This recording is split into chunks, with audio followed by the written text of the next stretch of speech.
Hi, I'm Maddie Kepley, and this is my Radioactive Iodine Ablation Week video. This will be my last treatment for thyroid cancer. Since the pill I will be taking is radioactive, I cannot be around anyone for 7 days because I am a walking radiation hazard and must remain quarantined, including being away from my 8-month-old for the longest I've ever been away from him, the longest only being 1 night, and the longest I've ever been away from my husband. I'm making this video honestly to give me some purpose during the week of quarantine, and also so I can share my story and hopefully help another person out who might be going through the same cancer or something else that's hard. I had cancer in my thyroid. I had a thyroidectomy, which means they took it out, and now what my husband says is they killed the beast, but now we are going to walk up to it one more time and shoot it again just to make sure it's dead. That's what taking the radioactive iodine pill does. Make sure that any leftover cancer is gone from my neck. The only reason they wanted to do this was because my results came back for an aggressive kind of cancer and it crossed over into my blood vessels. I probably don't have cancer, but this will make sure that I don't. I will tell my story of how I found out I had cancer on one or more of the days I'm in quarantine in this video, so stay tuned for that. Some moments I have forgotten worries completely. Yeah, you sing it. And then I lift him up like Cinderella. But some moments in this journey have felt unbearable. I'm just overwhelmed. It's just been hard. It's just been really hard going through this and asking tough questions and being my own advocate. It's just not, it hasn't been easy. Especially having a baby, being a new mama, going through postpartum. Like, it's been a lot. But God has been faithful through it all.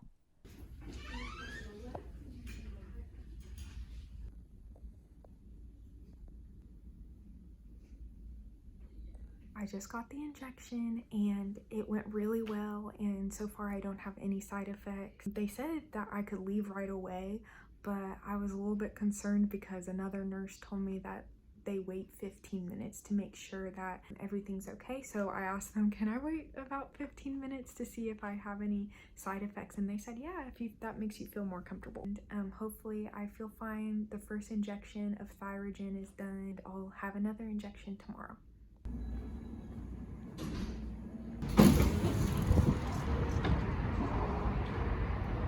I've been sitting in the car for about 10 minutes now, a little bit of tingling maybe. At one point I kind of had to catch my breath, like breathe in deep, maybe a little bit lightheadedness, but other than that, not serious side effects from the Thyrogen shot, so that's such a blessing. Hey, so I got a little bit of an update. I'm feeling very tired, so it's been, I don't know, maybe 4 or 5 hours since I took it on one side of my thigh. Fatigue for sure.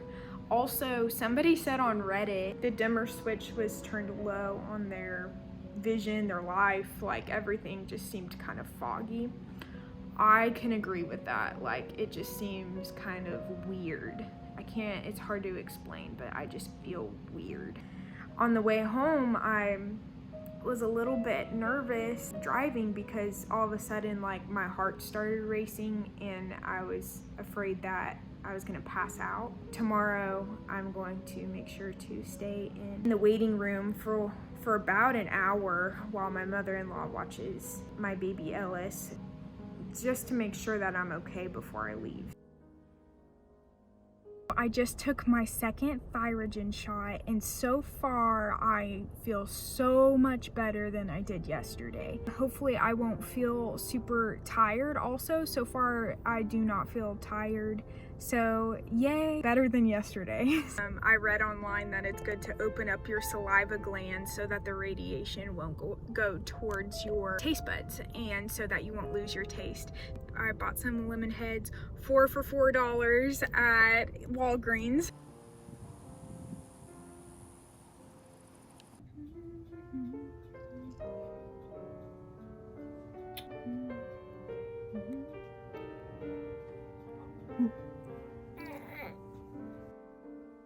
We just dropped off our baby boy Ellis. No tears, so that's good. Caleb will be able to go see Ellis throughout the week, so that's gonna be awesome. Yeah, he's a good boy. He is a good boy.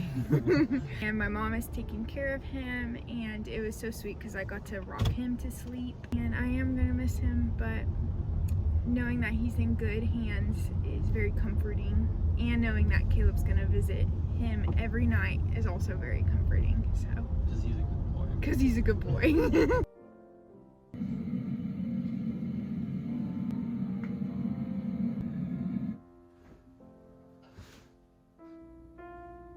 So the only time I got sad last night missing Ellis was when I saw his baby monitor.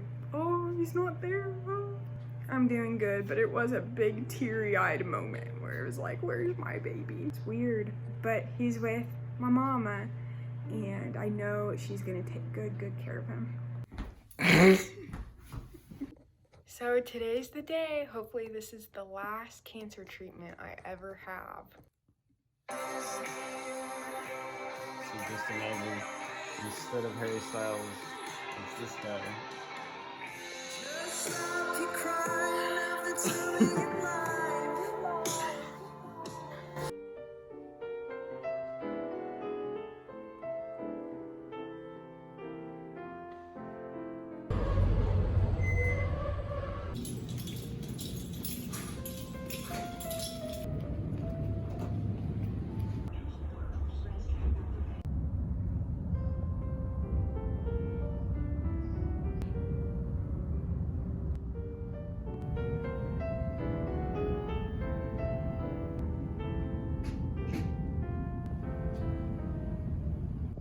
Alright, I just took the pill and I'm radioactive, radioactive.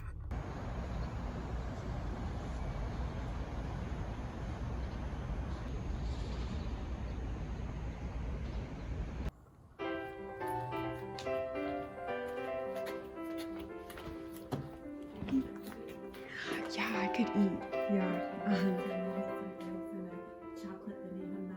That sounds amazing. Okay. Is he doing good? Yeah, scrambled eggs is fine.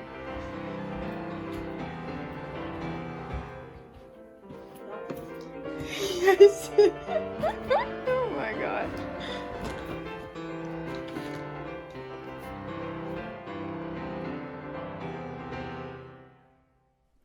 My mom and dad are watching my sweet baby boy Ellis the week of my ablation, and I will be staying upstairs at their house. My mom is also cooking my food and bringing it up to me this week. She is the best. We are pretty much on the same anti-candida / Mediterranean diet that I started when I was diagnosed with cancer. And that's also a low iodine diet. So what you have to do is when you take the radioactive iodine, you have to go on a low iodine diet, which is pretty much no table salt. My endocrinologist is not very strict about the diet. She just says no table salt. We set up where Ellis is going to sleep downstairs. We closed off curtains and made it really dark in there so he can even sleep for his naps in there. This is my setup upstairs. I have trash bags, I have paper plates, plastic utensils, water bottles, mini fridge. My mom brought up a mini fridge and microwave up here. Wipes for when I leave so that I can wipe everything down. I just got a full setup up here. So what I'll be doing this week is I'll be reading lots, the Bible, Mr. Penumber's 24-hour bookstore. I'm a part of a book club, and that's what we're reading right now. I will be starting a Nancy Drew game, coloring, watching movies, FaceTiming family and friends. I have a lot to do. Also, I'm going to be editing this video. Oh, I also am going on lots and lots of walks. It's very important for me to get out in nature, and so my mom just opens the door when I'm ready. I text her, hey, can you open the door? And I just go straight outside and she closes it for me. I'm going to give you kind of a summarized version of my cancer story, and maybe I can make a video later on that is more in detail. So, how I found out. I have a medical history of having a stent put in my heart when I was little, almost dying on a mission trip to India, and suffering for months after getting mono and COVID. My body has been through it. I am not for sure when the cancer started growing, but I think it was senior year of college. Because I feel like that's when the Lord started encouraging me to rest. I'm a naturally high energy, go-getter type person, constantly wanting to do. But the Lord was guiding me to rest physically, but also rest in the gospel. The good news that Jesus has done every good work for me, and I can now enter the rest of having to earn his approval. I wanted to move to Japan after college to be a missionary, but I got denied because I was very honest about how I struggled with knowing whether or not I was saved. Now I know it was OCD, or obsessive compulsive disorder. I should make another video on that. So I started feeling fatigue more and more after I graduated college, and then after having mono and COVID, my immune system was completely shot. If you know, you know. I tried building it back up by building up my gut health, eating healthy, getting a water filter, etc. But I started noticing every time I got sick, my neck would just swell up. I didn't even know that I had a thyroid in my neck, producing the exact hormones I needed each day to live. It's incredible. God just made the thyroid so amazing. Of course, like most people would do, I Googled it and it said I might have Hashimoto's. I am more on the holistic crunchy grind, and I thought I could manage it with just changing my diet. I was working as the kids minister at my home church, and if you're in kids ministry, you know that it is hard, grueling work. I would get sick about every other month. By this time, I got married, and my husband was encouraging me to also work on my immune system. He is amazing for me, honestly, but I would still get sick and my neck would swell up, especially under stressful big events at church. During my quiet time, I felt like the Lord was starting to lead me to go ahead and quit my job out of faith and have a sabbatical year where I just rest. Little did I know what was about to happen. So then I got pregnant. That was a huge surprise. But we were thrilled. I went to my midwife, mentioned my thyroid issues, and was encouraged to see a doctor about it. I went to a doctor and he said my labs looked great. No worries. But the other midwife said, I had thyroid problems. I went to this more holistic doctor. You should go see her. So I went to go see her, who is now my primary care doctor. Shout out to Dr. Nicole. And the moment she saw my neck, she said, you need to go get that checked out. So then I had an ultrasound, then a biopsy, then a diagnosis. It was papillary cancer. Now, papillary cancer is a very common cancer, and it is easily removed because you can take the entire thyroid out and then go on medicine the rest of your life. So the problem was that one of the wings of the thyroid had cancer for sure. It's shaped like a butterfly, but they didn't know if the other wing or the other side did. So we prayed and asked for wisdom on whether or not to take one side out. That would determine whether or not I needed to be medicated for the rest of my life, because if I just took out one side, then the other side could compensate, producing hormones. My grandma actually did that.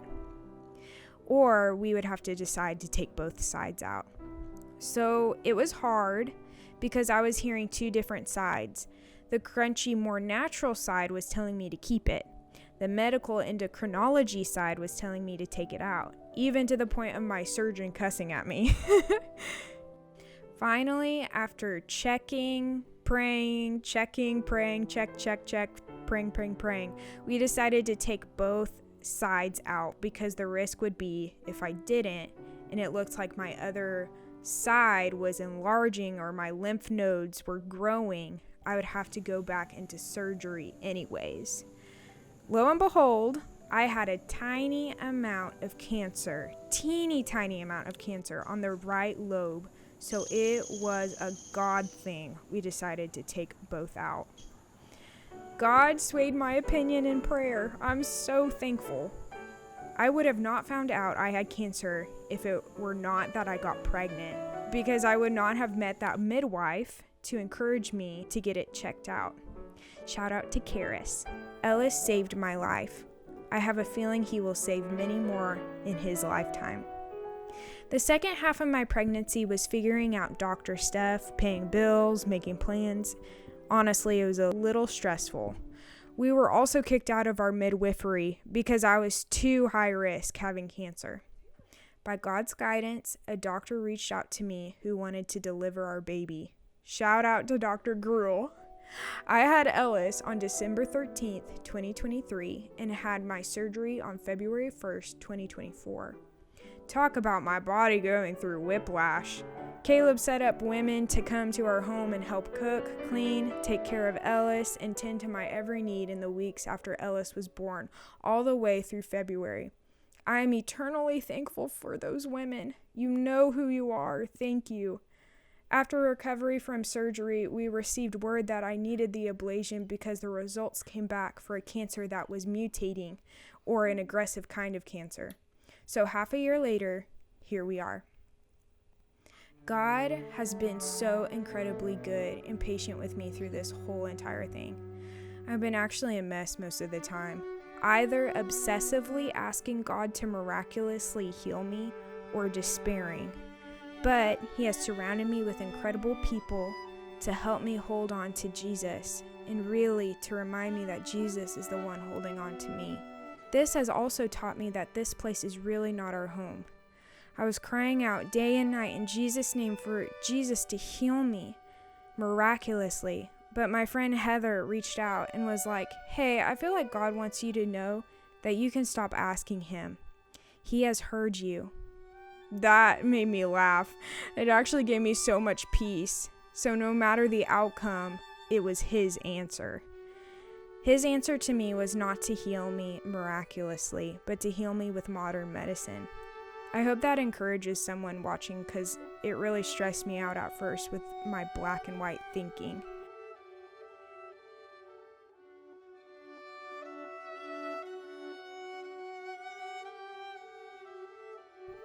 This week has been a good end of my sabbatical, I would say. A week of rest, a week of rejuvenation, a week where I actually didn't have bad symptoms. I never felt nauseous, a little bit achy, but that was it. But I'm ready to see my baby boy. And I'm ready to kiss my husband.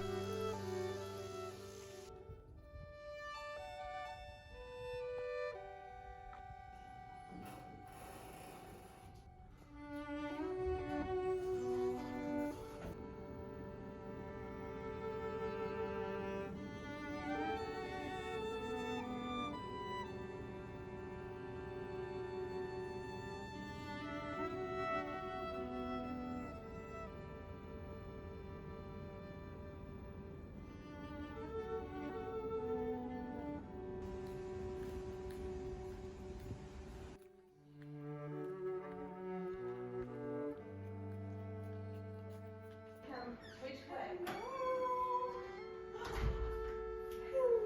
Hello? Who is that? Oh, who is that?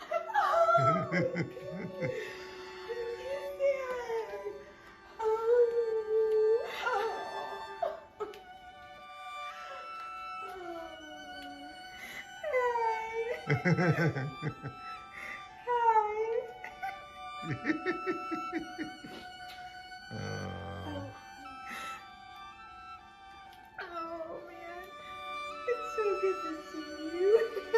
He's so big. He's gotten so much bigger. You'll feel like 2 or 3 teeth underneath him. You are so handsome. Let me look at you. Let me look